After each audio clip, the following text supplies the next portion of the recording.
Good morning, my friends. Welcome to Wales. Beautiful morning here today. And I wanted to talk to you about your habitual identity and why changing this is the highest leverage work that you can do for yourself. If you want to get more money, if you want to get healthier, and if you want to become an overall more fulfilled person. So first of all, what is your habitual identity? Well, that is a fancy way of saying your state or your frequency in metaphysics. And the world we experience is colored by the lens of our habitual identity. So if you are habitually an optimistic person, you will see more opportunities. You will see the best of things. You will give things good meaning.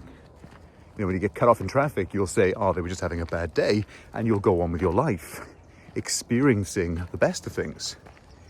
If you are a chronically pessimistic person, your default state, your habitual state, will be to take on the worst view of things. You'll see things through the lens of negativity. So this should sound pretty straightforward. Where it gets really interesting is when we bring this metaphysical concept that the world of effects, the world we see, is about 1% of the total experience, or less than that, like 0.35%. And when we understand that what we interpret is largely shaped by this habitual state, what our brain is wired to pick up on, what we naturally think, the thoughts that come up, the feelings that come up, and the actions we habitually take stem from the state or the habitual identity or the frequency. So why is changing this the highest leverage work that you can do?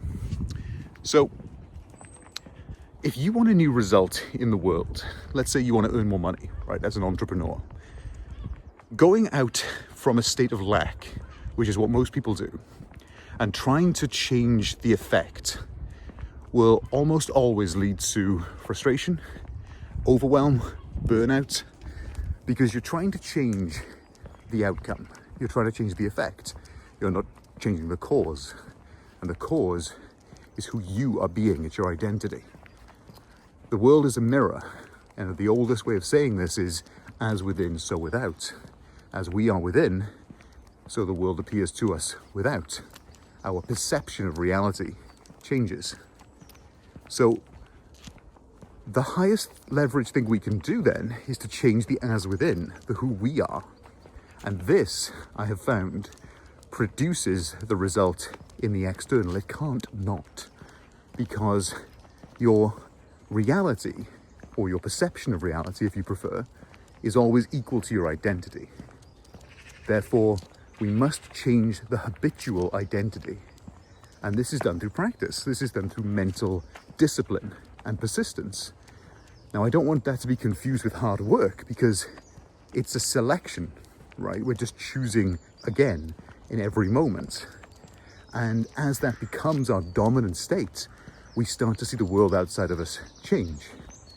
We will show up differently, we will take different action, and we will produce different results. And as we do that, it will reinforce the new identity to allow us to have that be our new set point. And I want to talk more about this. I'm going to definitely do some spaces on this, but just a quick update from me this morning. And a reminder to you, my friends, that you are always in control. You are the operant power. So you get to choose.